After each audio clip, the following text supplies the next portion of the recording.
Hey guys, welcome to another week of the Two Guys on Politics podcast with me, Brian Broeking.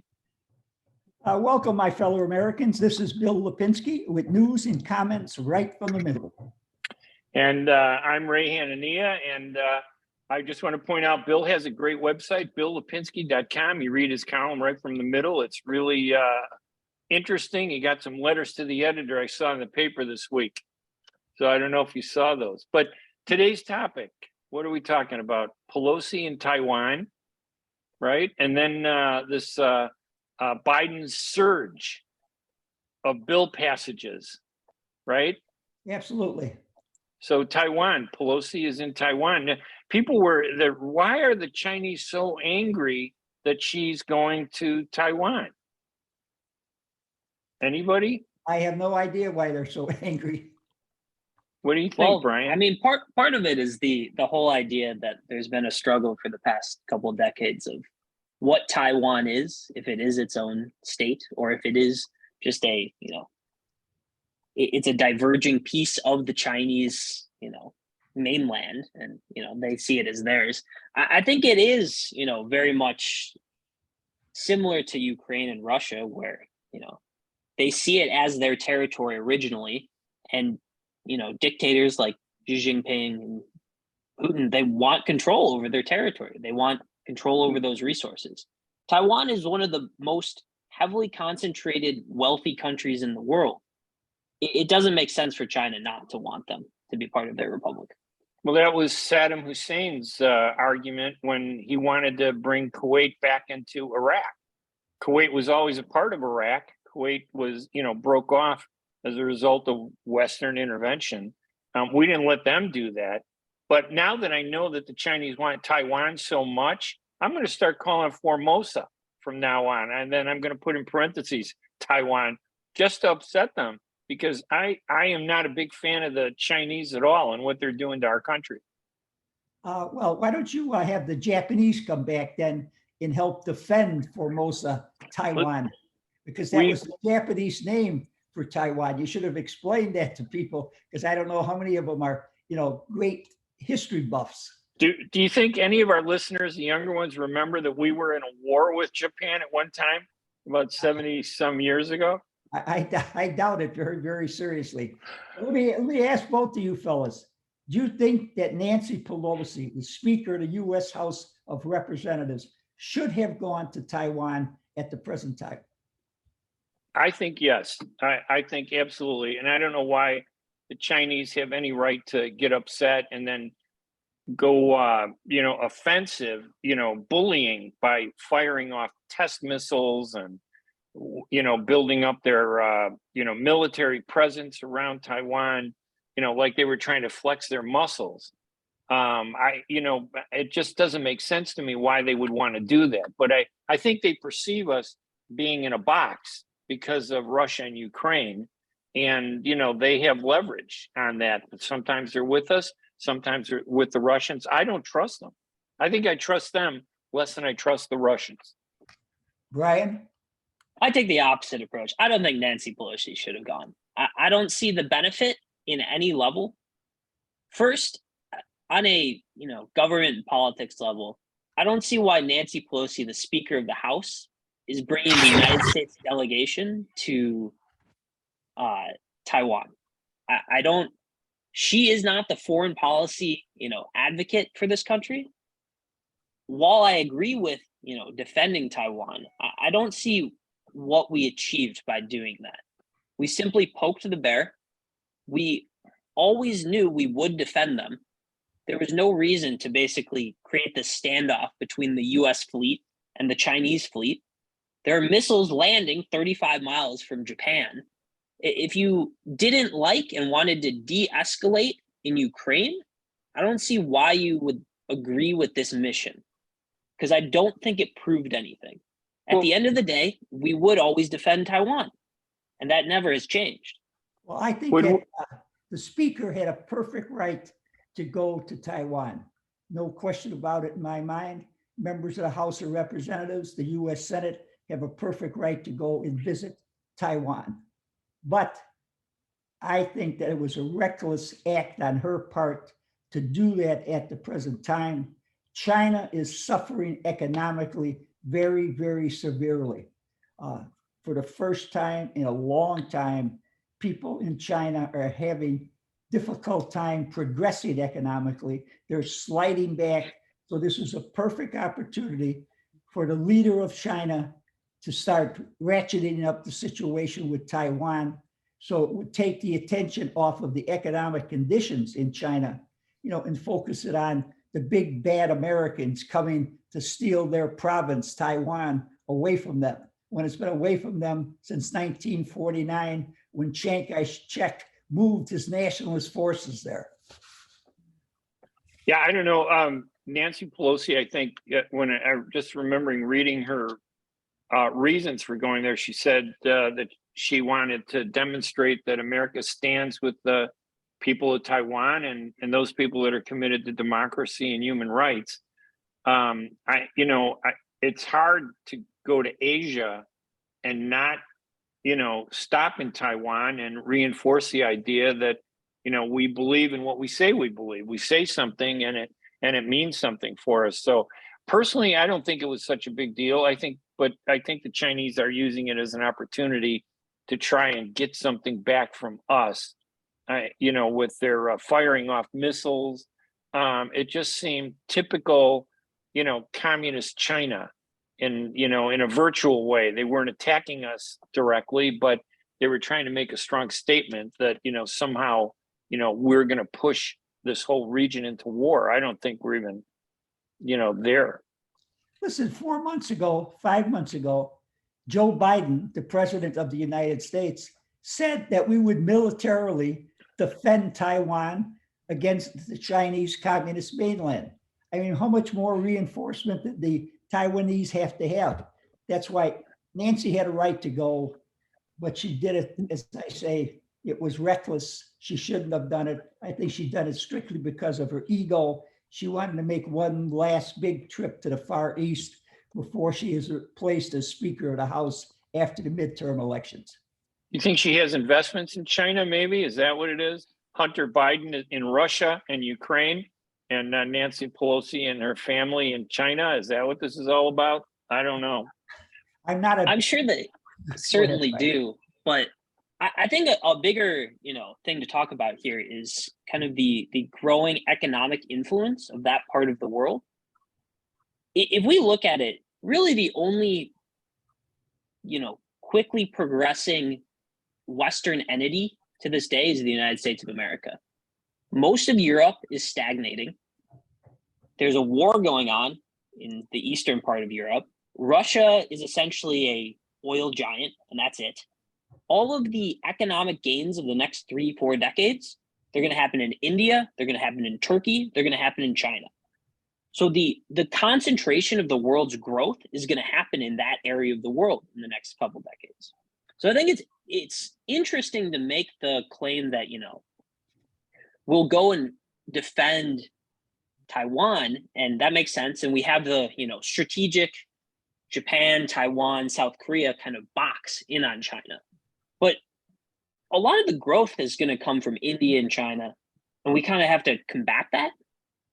So it's curious to me why we don't spend more focus on India as, a major U.S. ally to build on that relationship to push back China. Because at the end of the day, Taiwan is a nation of 23 million people that, while it's growing, it's a very small country.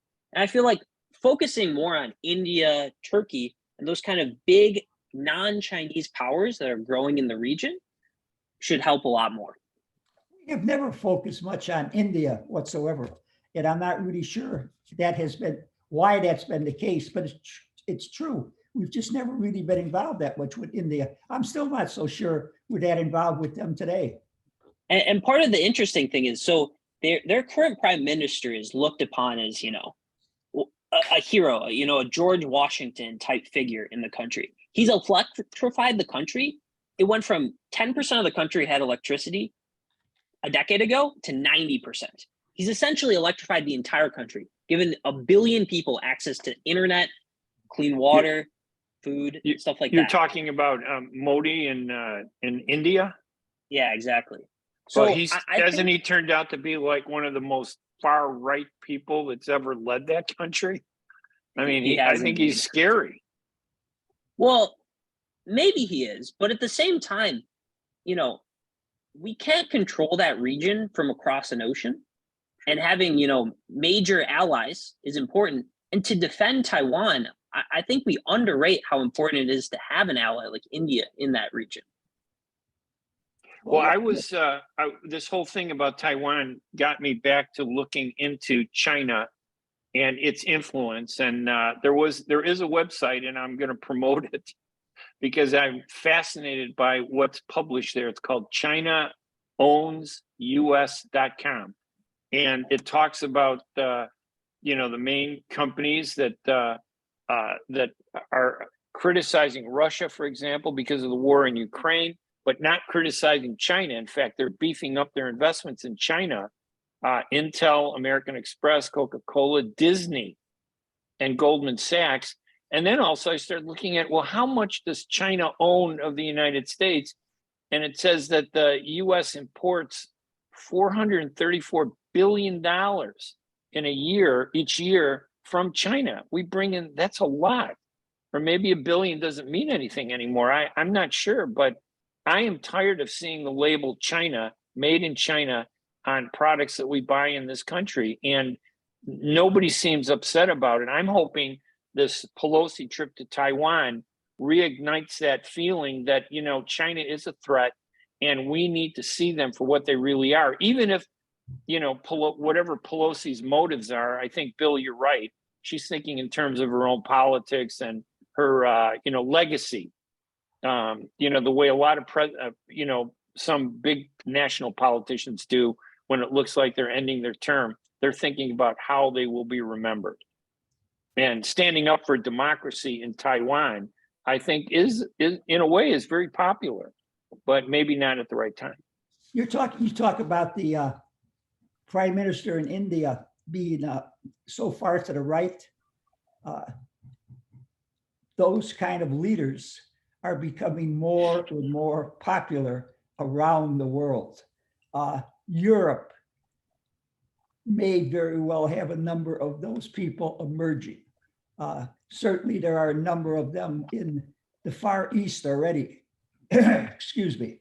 I think my feeling is that we should get an ally wherever we can get an ally. What their domestic policy is their business. We got to make sure we put America first. We preserve America. We build America. Okay. Somebody once said, if it's good for America, I'll make a deal with the devil. Well, that's pretty close to what I believe also. The alternative policy, I think, was back in the 30s, 40s, 50s, and 60s, when we didn't like something that happened in a country, we just sent the CIA in and overturned them, like in Iran, where we put the Shah in. But the consequences, decades later, we put the Shah in power, and his right conservative strength so oppressed the people that they went so far to the other end. And now they're one of the worst, most threatening countries, I think, as a result of the Shah and what he did to those people. So you're saying it was our fault that happened? Yes, we assassinated the democratically elected leader of Iran, and then installed the Shah and helped him take control of the country. And he became one of our greatest allies. But the point I'm trying to make is, believe me, Bill, we need to make friends. I just don't think it should be friends at any price. I think we still have muscle and leverage, and we should tell people, you want to be our friend because we know you want to be our friend. Do it the way we want you to be, rather than us really just falling over and, embracing some of these countries. So we should dictate to these countries what kind of government they should have, rather than invading. Yeah, I think we should. If they want to have a relationship with us, we should. We're the leader of the free world, the big brother. I come from the Middle East. The father, doesn't matter how many degrees and colleges the kids graduated from, the father could have a second grade education. It's top down. the father dictates and everybody listens to the father and everything works really well until we went in and changed that system in the Middle East, took out Saddam Hussein. Everything was under control under Saddam Hussein. He wasn't a good guy. And now look at it, it's a mess. Everything, even the Taliban. Biden was bragging about taking out Ayman Zawahiri, right, this past week. The guy, looked like he was 95 years old. I'm not sure he would have lived much longer anyway. But the mess that we called, that his Zawahiri's return to Afghanistan with the Taliban proves that everything we did in Afghanistan was a waste of time. Absolutely. And then we pulled out and ran away. That's why we got to be tough. Does that point not cut against the idea of integrating ourselves with China that you're so against in the first place? Because at the end of the day, the way you control these countries isn't through, you're not going to control their leaders. They're going to think what they're going to think. You're going to control them through economics at the end of the day. It's the way we beat Russia. That's the way we'll beat Russia now. It's through economics. You can't, the world is far too big and governments aren't nearly powerful enough to change those kind of interactions, right? But that's what scares me, Brian. What you just said is so important. It's economics. And what country has a better handle on economy and money and economics more than China? That's the more reason why I'm so afraid of them, because they have a backdoor entrance to strangle us, and we're not seeing it as clearly as we should. But I think your understanding of what economics means, or at least what economic freedom means, is what's important here, right? As China develops into this, first world country over the coming decades, and the people become more and more wealthy, something very correlated with economic freedom is democracy. This change happens from within if we build up these countries. It's far more advantageous for us to go into these countries, invest, make friends with them, build their own people up, and then the change happens from within. We, on the national level, Pelosi going to Taiwan is not going to change a single thing about how China treats Taiwan. But the 1.6 billion people being lifted out of poverty, getting on the internet, getting technology, that will create the internal change in the country. That's where I disagree.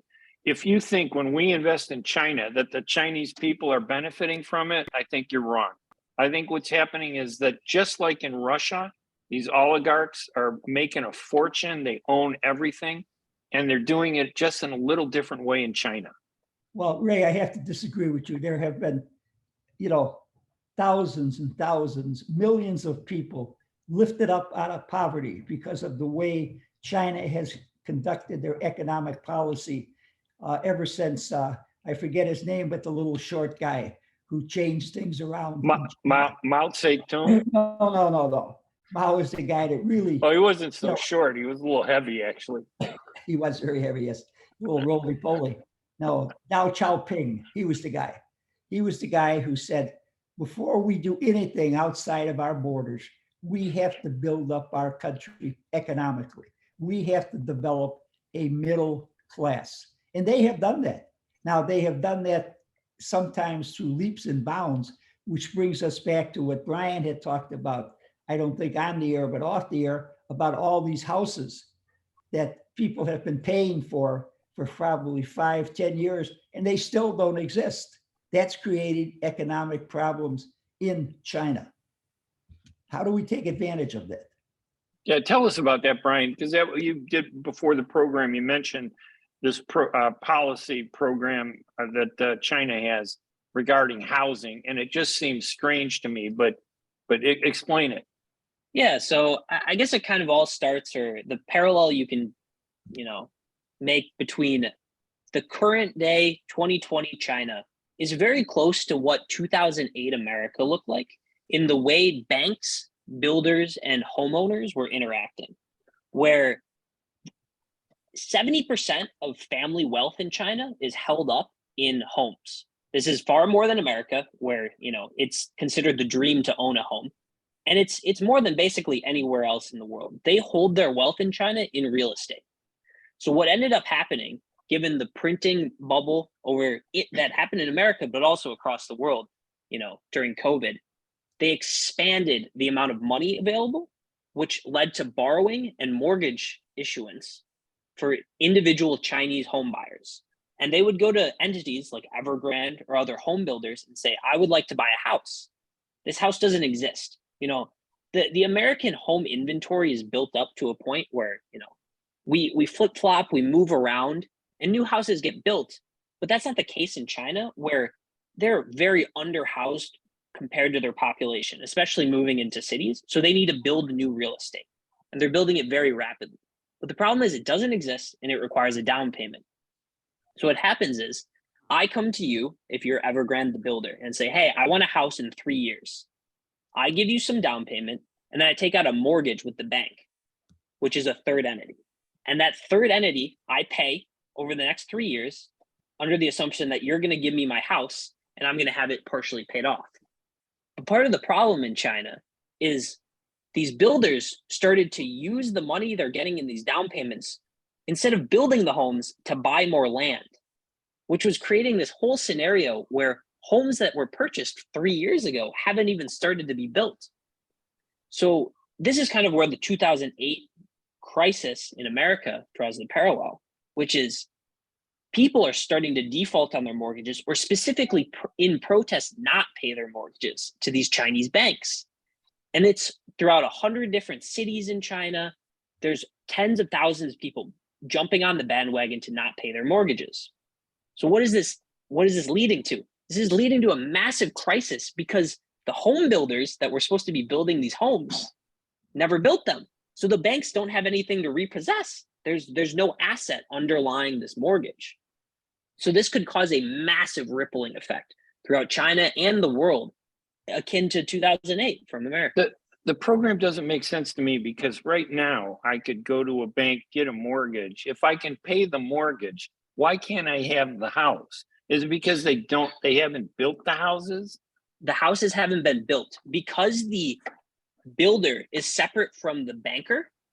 The bankers offered the mortgage and have been taking mortgage payments, but the builder never started building the entity, and now they have no money to start building the entity. It sounds like a Bernie Madoff scam. It sounds like a Bernie Madoff Ponzi scheme, because the Chinese government, though, is going to intervene in this situation very, very shortly and make sure those homes do get built for the people.